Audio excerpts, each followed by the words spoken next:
Amici ed amiche di Una Vita da Lontano, benvenuti, bentornati, ben rivisti e ben risentiti. Un'altra nuova puntata del vostro podcast preferito. L'avete visto dal titolo, quindi insomma non vi resto a raccontare di cosa andiamo a parlare oggi, però insomma una puntata di altissimo livello, proprio alto, ma cioè diciamo così alto che è fuori orbita, non so come poterlo definire. Già, c'hai ragione, Raffo, non avevamo Capitan Harlock sotto mano, non avevamo il comandante della Galaxia Express, per cui siamo andati ancora oltre. Ecco, prima di cominciare, le solite raccomandazioni: cliccate sulla campanella in basso, iscrivetevi al canale YouTube, andate su unavitadalontano.com dove potete trovare tutte le nostre informazioni. Cercate Una Vita da Lontano su tutti i social, insomma condividete i nostri podcast, ascoltateli e insomma fate in modo che il verbo si diffonda, insomma, ecco. Bravissimo, e quindi senza tema e senza indugio, soprattutto senza tema e anche senza riassunto, mi zittisco e lancio la sigla con un leggerissimo soffio di polvere di stelle.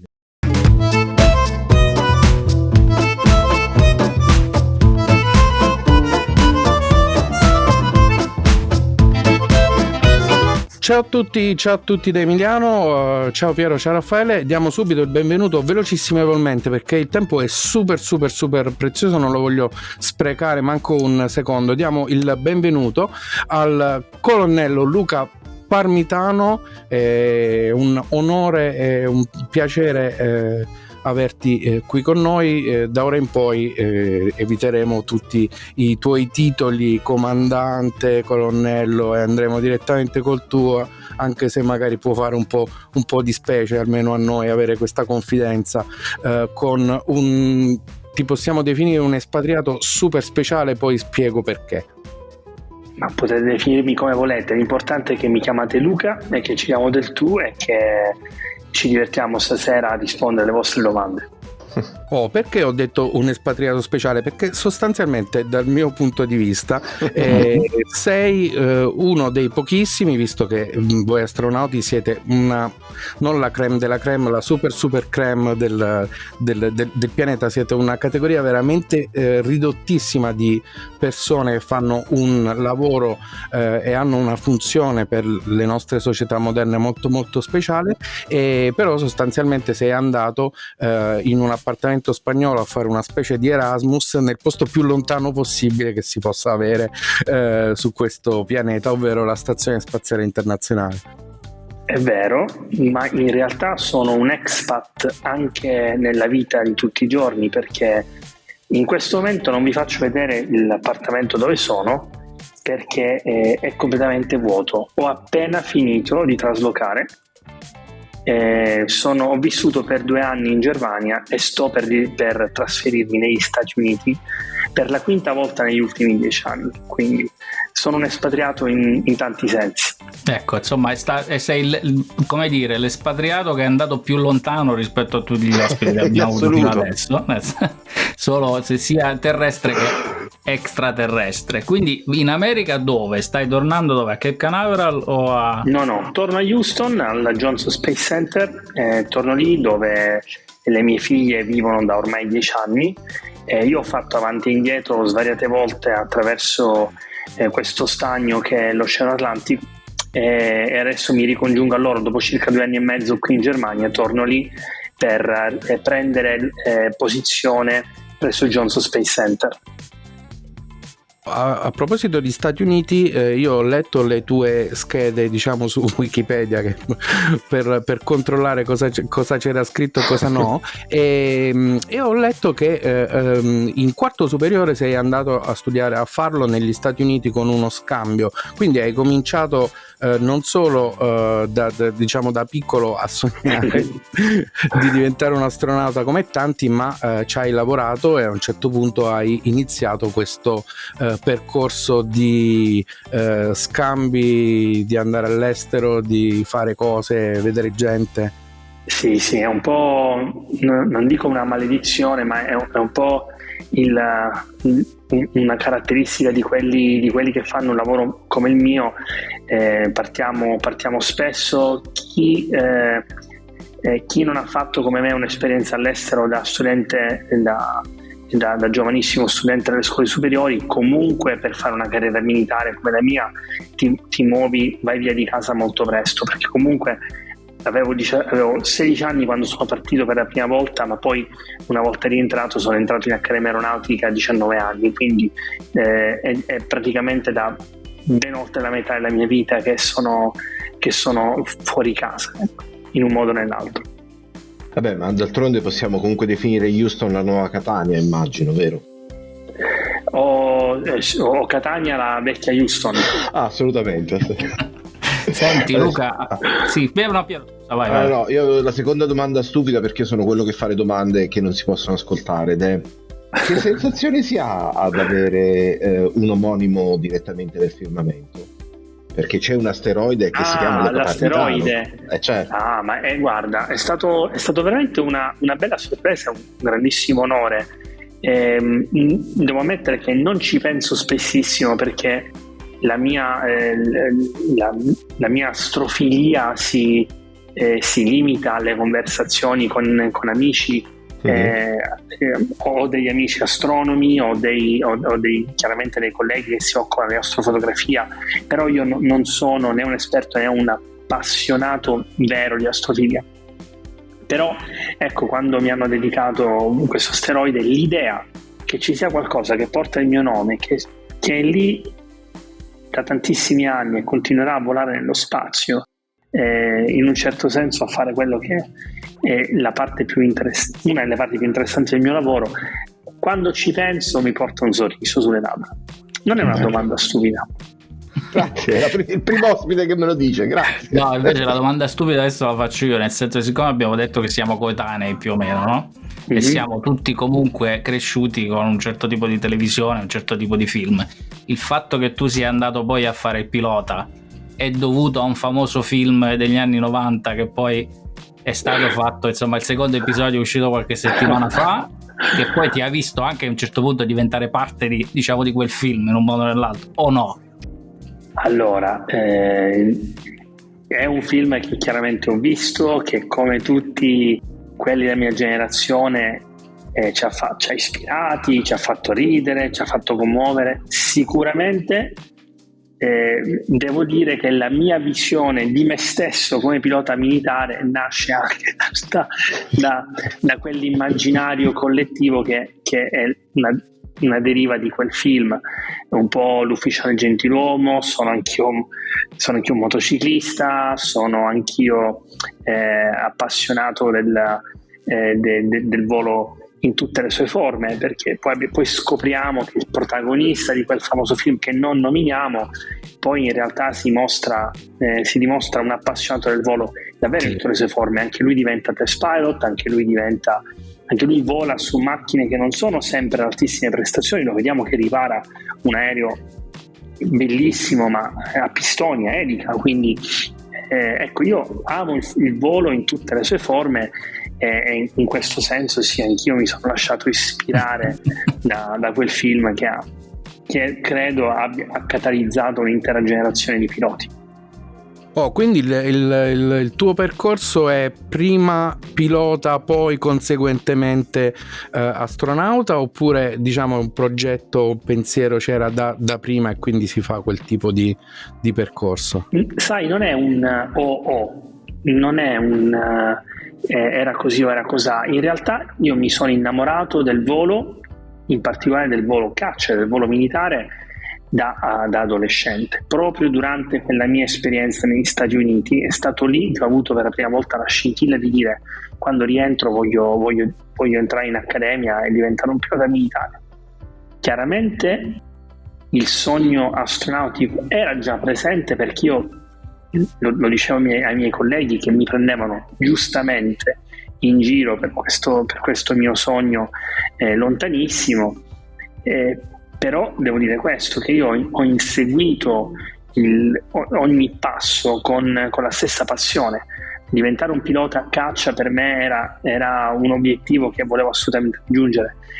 Quando poi ho avuto abbastanza esperienza da poter partecipare alla selezione da pilota sperimentatore, ho voluto con tutte le mie forze di superare quella selezione per diventare un pilota sperimentatore con le scuole di volo specializzate per piloti sperimentatori e così via. Quindi sono due percorsi che in realtà si intrecciano nel sogno, nella volontà, nel desiderio, inizialmente come sogno e poi come progetto. E oltre a questo, durante la strada, ovviamente, per diventare un astronauta si accumulano tanti altri tipi di competenze e conoscenze per la strada, come per esempio quello della comunicazione, perché ognuno di voi è anche un ambasciatore, diciamo, non solo del programma spaziale del proprio paese, dell'Unione Europea e in generale della Stazione Spaziale Internazionale, ma poi sul posto c'è bisogno anche di interagire con scuole, studenti, per arricchire e comunicare quello che si fa. Quindi è un'ulteriore diciamo branca di competenze, quella della comunicazione. Quello che stai facendo con noi in questo momento è molto prezioso. Come tu te lo senti? Si impara strada facendo, anche se io devo dire che tra le tante cose che mi hanno formato nella mia vita c'è sicuramente il percorso dei miei genitori, che sono entrambi stati docenti per tutta la loro carriera lavorativa. Mia madre alle scuole medie, mio padre alle scuole superiori, e per molto tempo, a lungo, anch'io ho pensato che sarei diventato un docente, perché mi piace moltissimo la condivisione, passare le proprie conoscenze, le proprie storie, creare un contatto intellettuale con la gente, condividendo l'esperienza. Quindi sicuramente saper comunicare, imparare a comunicare viene anche da quel desiderio. E questa è diciamo così la parte che ci permette di chiacchierare con te. Dal punto di vista degli spostamenti che hai dovuto fare nella tua carriera, prima da pilota e poi ovviamente con tutti i viaggi negli Stati Uniti, ovviamente penso anche a Baikonur, no? Sbaglio? Certo, io sono stato in Russia tantissime volte, a Star City, Zvjozhny Gorodok, questa cittadella militarizzata vicino Mosca. Poi sono partito da Baikonur, che ho visitato tantissime volte, sia come astronauta in partenza, sia come astronauta di backup, che come astronauta di supporto per le partenze dei miei colleghi. E quindi sì, ho avuto molte esperienze in giro. Ovviamente questa esperienza in giro, oltre al fattore diciamo professionale, che ovviamente è quello principale a cui si tiene, hai dato uno sguardo al mondo, hai conosciuto persone, ti sei dovuto diciamo così, non dico scontrare, ma insomma hai dovuto incontrare dei modi diversi di vivere e di pensare. Questo fatto che diciamo così nel mondo astronautico c'è molta internazionalità a tutti i livelli, comunque siete anche un numero piccolo di persone che ha rapporti molto stretti. Che tipo di crescita o di percorso fa fare questo fatto di essere costantemente a contatto con persone da tutto il mondo? È qualcosa di cui parlo molto molto spesso con gli studenti, che ha a che fare con due concetti che mi sono molto a cuore. Il primo è quello di paura, il secondo è quello di conoscenza. Per me la paura è sempre la mancanza di conoscenza. In particolare oggi c'è una strana tendenza a tornare ad aver paura dell'altro. L'altro inteso chi è diverso da noi, chi viene da un posto diverso, chi parla una lingua diversa, chi ha un aspetto diverso dal nostro, chi viene da un'esperienza diversa dalla nostra. Questa paura dell'altro è dovuta assolutamente, senza alcun dubbio nella mia mente, alla mancanza di conoscenza. perché la mia esperienza, per quanto mi riguarda, è un'esperienza personale, ma che vedo riflessa nei comportamenti di tutti quelli che hanno avuto esperienze comparabili alla mia, è che nel momento in cui tu conosci qualcosa non puoi fare a meno di amarla, e conoscere l'altro, conoscere il diverso, conoscere l'esperienza altrui, conoscere il background, la provenienza e il retaggio, ti porta a un livello di conoscenza di quell'esperienza, di quel retaggio, che poi ti porta ad amarlo e ad amare la diversità, a vederla come una ricchezza, non come una limitazione, a vederla come una risorsa, non come un ostacolo. Ed ecco che per questo motivo la gente magari si sorprende che noi a bordo della Stazione Spaziale Internazionale ancora oggi condividiamo esperienze di vita profondissime, intellettuali e operative con colleghi che vengono da un mondo che in questo momento è in contrasto con il nostro, ma questo perché noi abbiamo già superato tutte quelle barriere, quegli ostacoli che sono puramente legati alla nostra esperienza terrena e terrestre, e quando siamo in orbita siamo uniti da qualcosa di molto più grande, che è il sogno comune, l'obiettivo comune. Non c'è nulla che può unire di più rispetto a un grande sogno comune. Oggi c'è un'altra tendenza che la vediamo nei populisti, che è quella di unire attraverso la divisione. Siamo noi contro qualcuno, noi contro un nemico, noi contro il Covid, noi contro chi vuole fare il vaccino, noi contro chi non vuole fare il vaccino. Allora siamo noi tutti uniti contro qualcun altro, ma il grande sogno comune, il sogno dell'esplorazione, il sogno della scienza unisce davvero tutti, al di là di questi piccoli dettagli. Un'altra domanda di curiosità che avevo è: nel momento in cui ci si appresta a fare la camminata spaziale, si ha la sensazione di essere arrivati al limite profondo dell'attuale conoscenza umana? Onestamente non è il momento giusto per porsi quelle domande. immagino sia una riflessione successiva piuttosto. E comunque credo onestamente di no. Okay. Non siamo al limite, non lo stiamo neanche sfiorando. Il limite della conoscenza umana è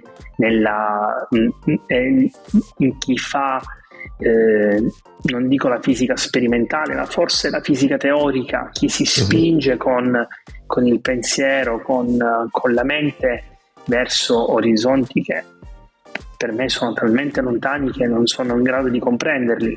C'è chi studia l'infinito da un punto di vista matematico, c'è chi studia l'infinito da un punto di vista fisico, chi cerca di guardare al di là dell'orizzonte del buco nero, c'è chi cerca la materia oscura, l'energia oscura. Il limite della conoscenza umana è lì dove non siamo ancora in grado di guardare, è un limite che cerchiamo in ogni modo di superare. L'attività extraveicolare oggi è forse al limite della tecnologia, ma perché a essere limitati forse siamo noi più che la tecnologia. Bello, bellissimo, grazie. E invece l'esperienza del viaggio, no? Del fatto che tu hai pilotato un sacco di aeroplani, insomma, e poi sei andato, ovviamente per arrivare alla stazione spaziale bisogna essere trasportati, insomma. Com'è quell'esperienza di essere spinti sopra un razzo, soprattutto adesso che insomma è diventato ancora di più di attualità, perché SpaceX e Virgin Galactic eccetera sono diventati un argomento di discussione anche da bar, insomma. Sai, mettendo un po' da parte l'aspetto commerciale o goliardico di quello che si sta facendo oggi per pochi milionari che possono permettersi di investire appunto milioni di dollari come se fossero quello che per noi sono, non so, centinaia, migliaia di euro per permetterci di farci un viaggio. Io chiaramente non me lo posso permettere, e quindi sono diventato astronauta anche per questo, ma ti dirò, te lo paghi il biglietto adesso quando vai, c'è un solo biglietto speciale come i piloti di linea che possono andare sullo strapontino, no? ti dirò, per me l'aspetto del viaggio è estremamente secondario, nel senso che io sono un pilota militare e la partenza e l'atterraggio sono le parentesi che contengono tutto quello che invece è valore aggiunto, l'operazione in se stessa, che sia un'operazione di addestramento, che sia un'operazione di trasporto, che sia un'operazione bellica, che sia un'operazione di difesa. Il contenuto è all'interno di quelle due parentesi. E non sono mai stato interessato a fare il pilota da viaggio. Cioè non mi interessa decollare da un posto per atterrare a un altro e dire sono andato da lì a là. Quello si può fare in tanti modi. Sono molto più interessato appunto al viaggio, al contenuto, all'esperienza stessa del viaggio. E per chi fa il mio lavoro, il viaggio consiste non solo nelle 6 ore o 4 ore che servono per avere sulla stazione o le altre 3,5 che servono per rientrare, ma soprattutto tutto quello che noi dobbiamo fare mentre siamo in orbita. Chiaramente sono contentissimo di aver avuto l'opportunità di essere il pilota della Soyuz. È un'esperienza che mi ha arricchito personalmente, professionalmente. Mi sono dovuto spingere molto al di là delle mie capacità iniziali, perché io vengo dal pilotaggio di macchine volanti atmosferiche, e il pilotaggio di una navetta spaziale è completamente diversa. Però per me il valore aggiunto è proprio aver attinto a quell'esperienza, averla condivisa con altri colleghi esperti di altre nazionalità. Quindi per me, ecco, cercando di tornare un po' indietro alla tua domanda, l'esperienza del viaggio è tutto, inizia per me nel momento in cui chiudo il visore del casco, chiudo la calotta, e da lì è tutto forse la cosa positiva è questo: nel momento in cui io sono impegnato in un viaggio è il momento in cui davvero riesco a vivere nel momento, nel presente. Sì. No, è una risposta molto profonda per i nostri, diciamo, standard molto più terrestri, e quindi noi rischiamo di rimanere senza parole. Io volevo tornare alla tua permanenza sulla stazione spaziale, sì. e volevo farti una domanda da expat spaziale. Volevo farti la domanda che sicuramente ti avranno fatto centinaia di volte, a cui avrai dovuto rispondere magari anche un po' ormai noiosamente. Che cosa ti ha lasciato come persona, più che come astronauta, come professionista, l'esperienza della Stazione Spaziale Internazionale, che è una cosa che ci vorrebbero ore di racconti per... Sì, effettivamente è una domanda talmente complessa che faccio fatica a individuare un aspetto. Allora, microfilosofia di Parmitano. Per me tutte le esperienze, piccole o grandi, devono servire a cambiarci in qualche modo, possibilmente in meglio. Le esperienze piccole ci cambiano nel piccolo, le grandi esperienze devono cambiarci nel grande, in maniera, devono avere un impatto forte. È chiaro che la prima volta avevo 36 anni, ero un giovane pilota, un giovane astronauta estremamente inesperto, per cui c'è stato un delta professionale grandissimo. La seconda volta mi sono concentrato di più sull'aspetto personale, l'aspetto umano, perché andavo lì da esperto e da comandante della stazione.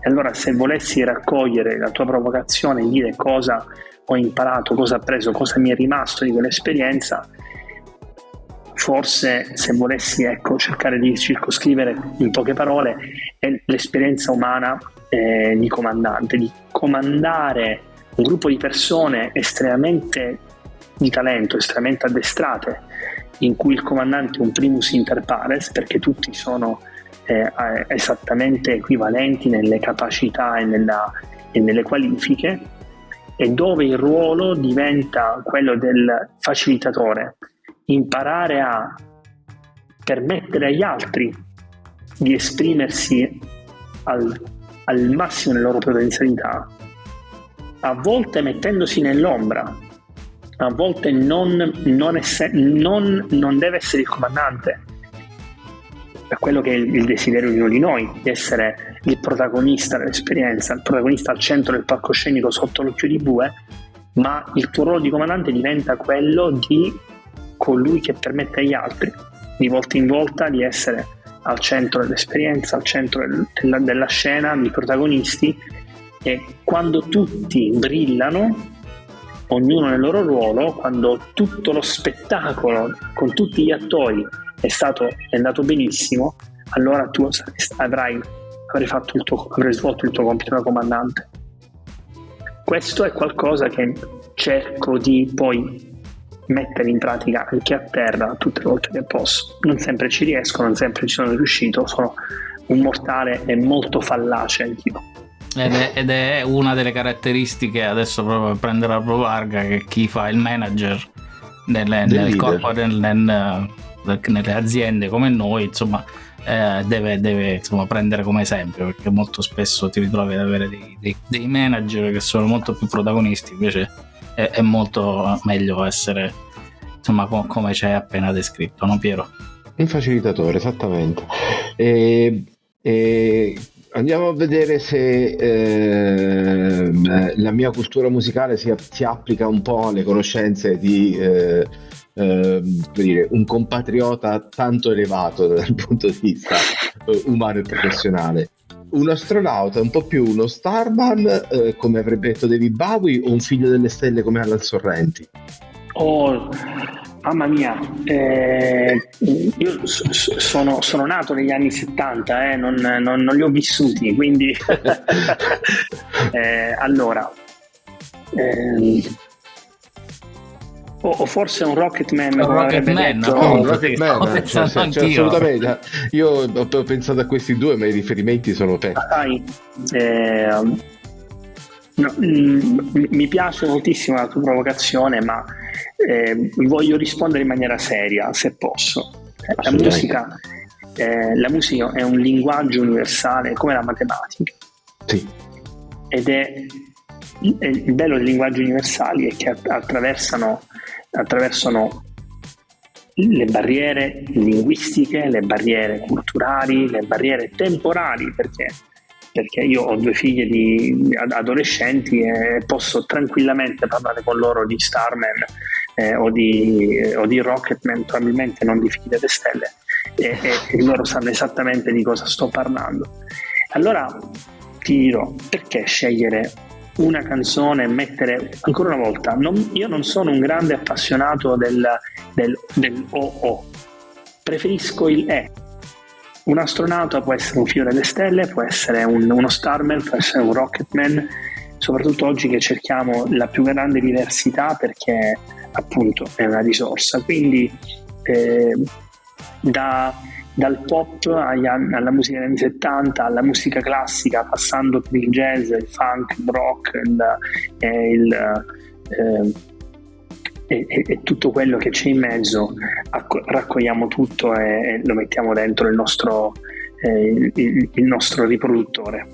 Allora, invece, ritornando un pochino più, diciamo, abbassando un pochino il livello della conversazione, da espatriato, no? Tutti noi abbiamo provato questa sensazione orribile quando ci proviamo delle cose da mangiare non eccessivamente buone, no? Adesso sulla stazione spaziale chi è che ha le cose da mangiare più buone, e soprattutto qual è l'esperienza culinaria, nel senso che ovviamente immagino che saranno tutte razioni liofilizzate, o insomma, però insomma, sarà qualcuno che c'ha la roba più buona di qualcun altro. Allora, guarda, abbiamo svariati menù a bordo della stazione. Abbiamo un menù russo che è fondamentalmente basato su scatolette, quindi roba in scatola, non dissimile da quella che troveresti al supermercato in Russia, e spesso di qualità abbastanza elevata. Sono zuppe minestre, cose caratteristiche, cose russe, vari tipi di kasha, che la kasha in russo sono vari tipi di grani che poi vengono fatti in zuppa e così via. Quindi quello è il menù russo, che poi ha anche tanti dolci, chiaramente, anche cose più fresche.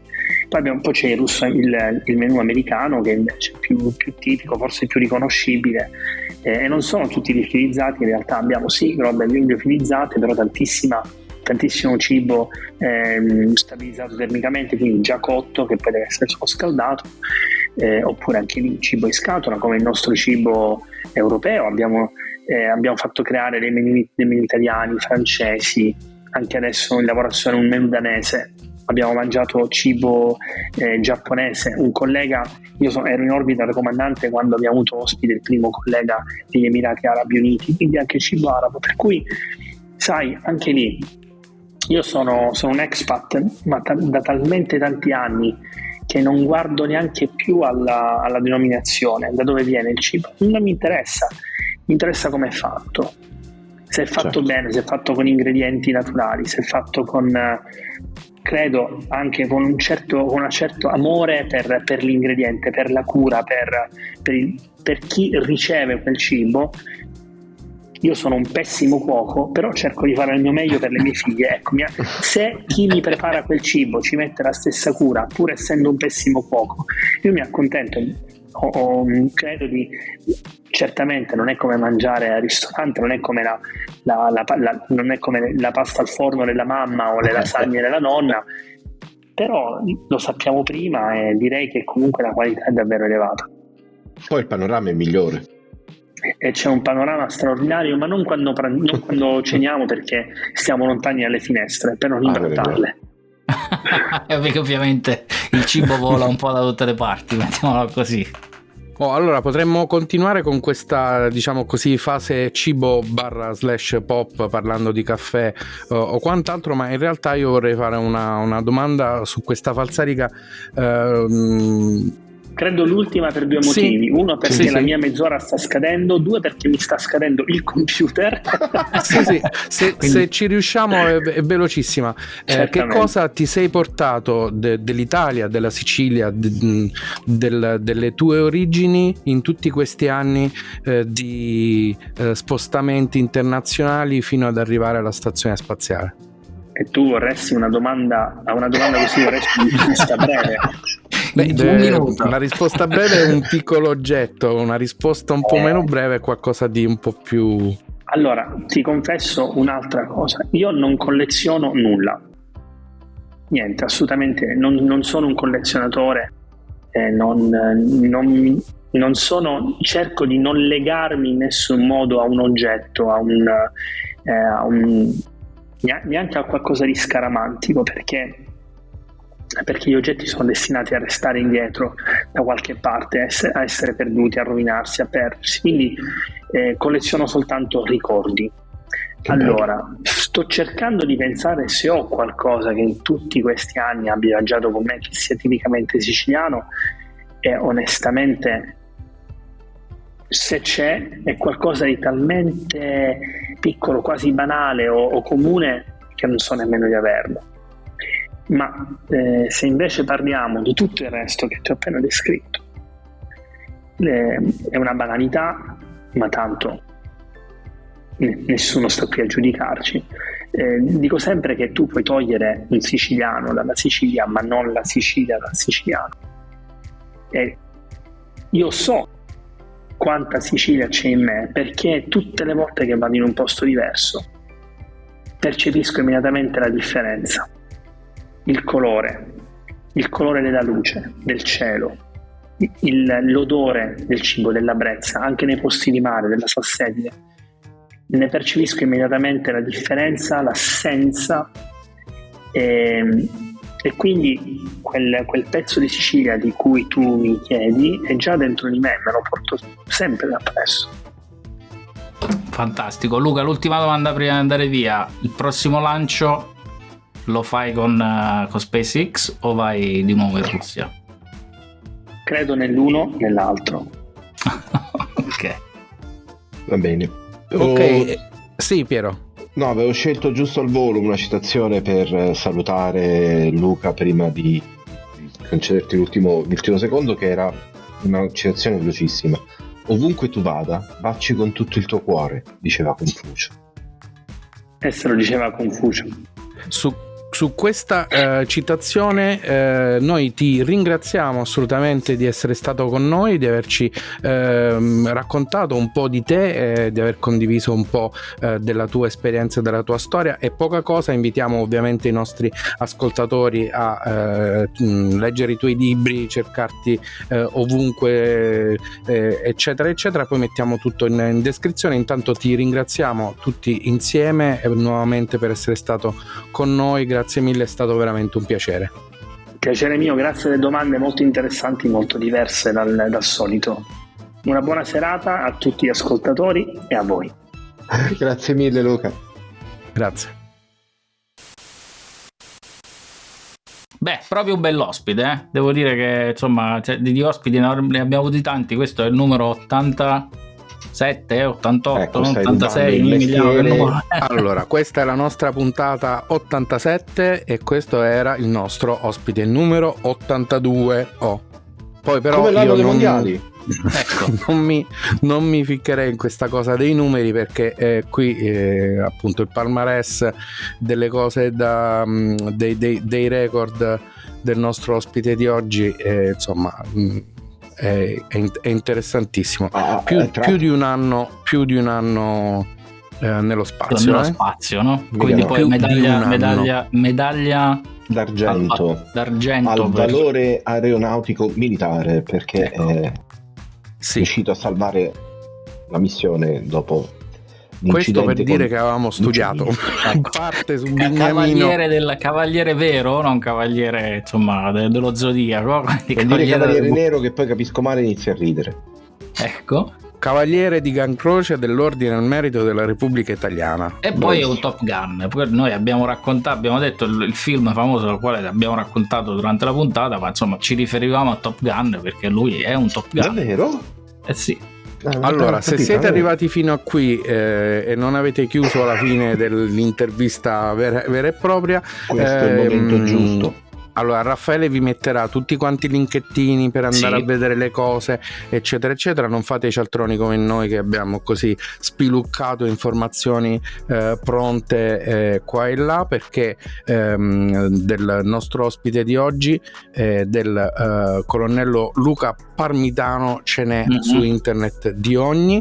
Se siete sui social, quelli famosi, la Stazione Spaziale Internazionale, l'ESA, la NASA hanno dei profili molto attivi, molto interessanti, anche molto divertenti da seguire, che danno costantemente informazioni su quello che sta succedendo, su cosa stanno facendo, e quindi ce n'è per approfondire. Se come noi non avete più l'età per sognare di fare gli astronauti, ma sicuramente potete diciamo così settare la vostra mente su avviare le generazioni future magari a raggiungere questi obiettivi. Quindi se avete figli, se avete nipoti, se avete ragazzini intorno, questo è un sogno sano sotto ogni punto di vista, perché diciamo così le aspettative sono così alte che